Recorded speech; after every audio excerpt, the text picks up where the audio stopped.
Bilasizmi, juda ham ko'p qabulimga patsientlar keladi. Saodat yorimdan jigarim yog' bosgandi, jigarni yuvish qilganman, jigarimni yuvganman. Men har doim hayron qolaman shu narsaga-da.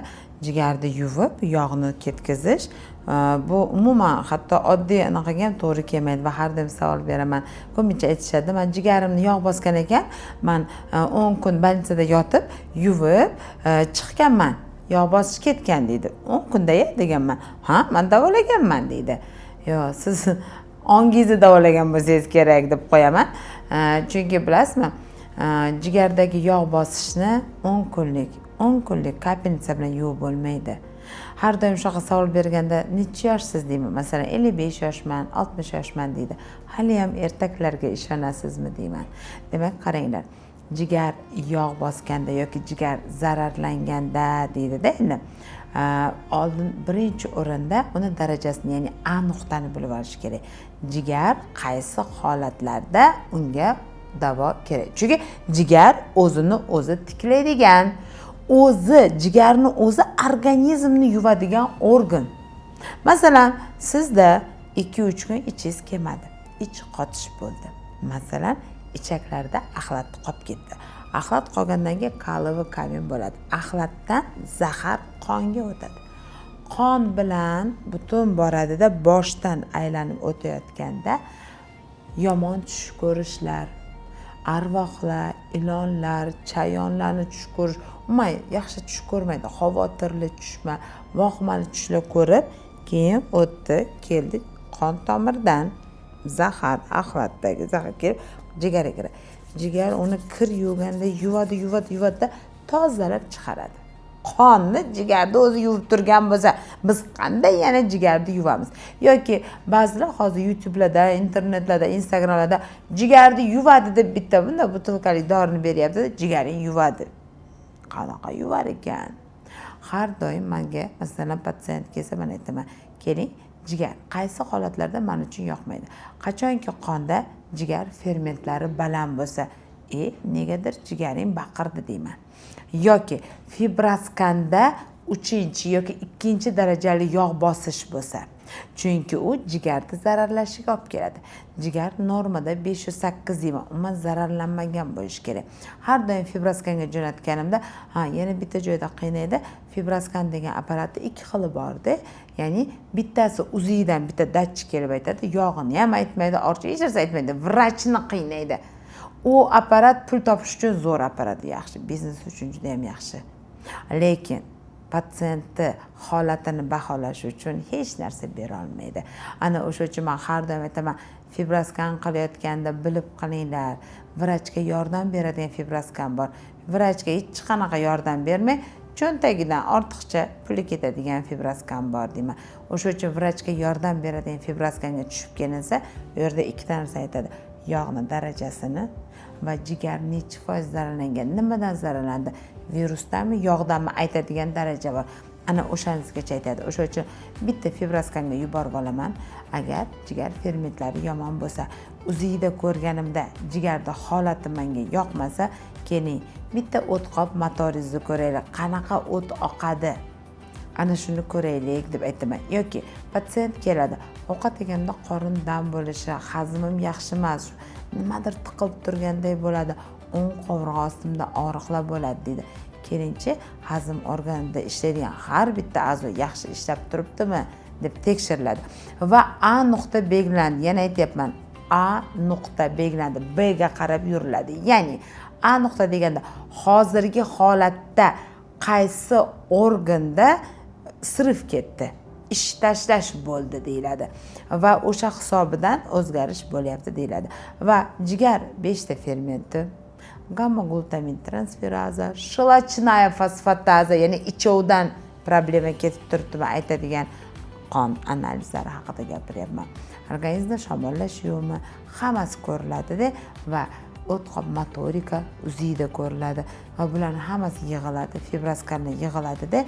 Nima sabab jigar zararlanib turibdi va uni qanday to'g'rilasa bo'ladi degan yechimni olaman va yechimni olgandan keyin kamida 3 oy, 6 oy kamida ovqat ratsioni tuziladi. Yeydigan ovqat ratsioni. Ovqatiga kletchatka qo'shiladi. O't qopi agar gipomotor bo'ladigan bo'lsa, artishoklar yoki taura dezoksixolivay kislotalar qo'shiladi-da, u bir kunlik emas. Yana aytyapman, bu uyda to'g'rilab boriladi-da va albatta u bemorni ko'pincha 6 oydan keyin, agar vaziyat juda ham baland bo'ladigan bo'lsa, 3 oydan keyin chaqiraman-da, do posle, mana do bunaqa edi, posle bunaqa bo'ldi deb ko'rsataman. Ana o'shandagina ish ketadi-da. Qani endi bitta 10 kunlik bilan ikkita glutionni olgan bilan jigarda yog'i ketgan deydi. Asosiy xato shu yerda. Asosiy aldash kim? O'zimizni aldaymiz, ongimizda aldaymiz. Biz aytamiz, "Bo'ldi, men jigarga lecheniya oldim, davo oldim" deb ketib boradi.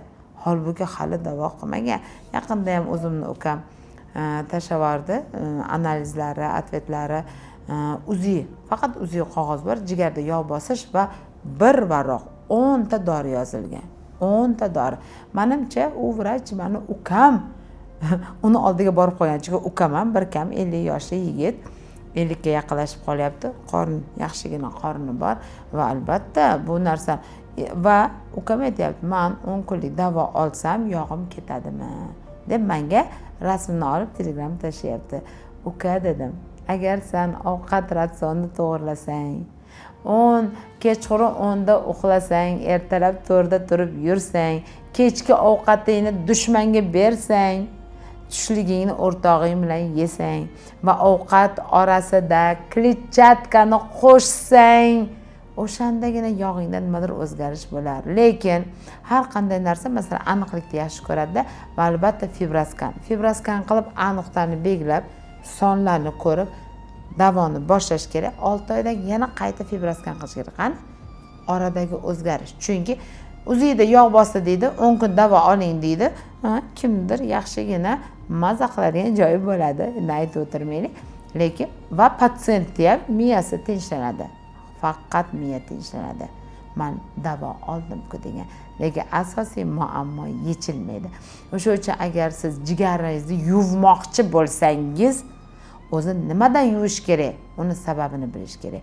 O'sha uchun shikoyatlaringizni vrachning oldiga borib shikoyatlaringizni aytib, sababini bilib, jigarni 1 yilda bir marta fibroskan apparatdan o'tkazib, qanaqaligini baholab va uni albatta nima muammo bo'layotganini aytib, o'shanga qarab davolash kerak.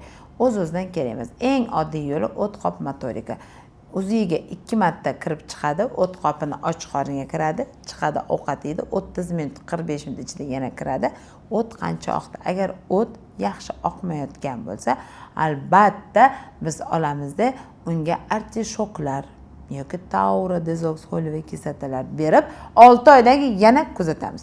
Shu uchun ham har qanday jigarni yuvadi degan narsalarni olib bir hafta 10 kun uni ichib, "Mana jigarim yuvildi" deb o'ylamang. Har doim xato fikrdan, xato tushunchadan uzoqda bo'ling. Har doim tibbiy madaniyatingizni oshirib boring, tibbiy bilimlaringizni oshirib boring. Buning uchun mana biz vrachlar sizga yordamga kelamiz. Sahifamga obuna bo'ling. Qayerda qanaqadir tushunmovchiliklar bo'lsa, bemalol yozing. Albatta direktda javob bermasam ham video orqali sizlarga albatta javob beraman. Haftada bir marta butun O'zbekistonimiz uchun O'zbekiston kanalida ham chiqib, oila vaqtida mana shu meditsinskiy bilimlaringizni oshirish uchun gapiraman. Harakat qilaman.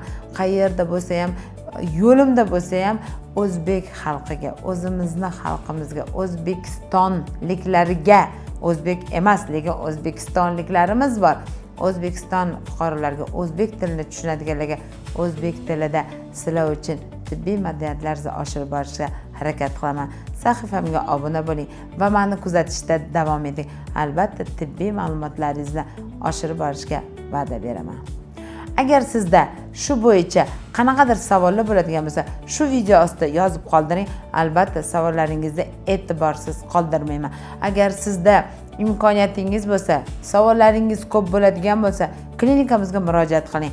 Bizda 8 ta mutaxassis birgalikda yelkama-yelka o'tirib ishlashadi. Har bitta savolingiz birortasi e'tiborsiz qoldirilmaydi va butun mehrimiz bilan har bitta shikoyatingizga yechim beramiz. Shuning uchun mana har doim xohlayman shikoyatlar bilan ishlaydigan klinikalar ko'payishini. Hozir sekinlik bilan boshladik.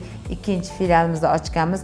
Doctors klinika, ya'ni vrachlar klinikasi, vrachlar, sizning shikoyatingiz uchun ishlaydigan vrachlar klinikasi ish faoliyatini yurityapti. Hozirgi kunda ikkita joyda filialimiz bor. Bittasi Algoritmda bo'lsa, ikkinchisi esa Farxatskida, Chilonzorda hisoblanadi.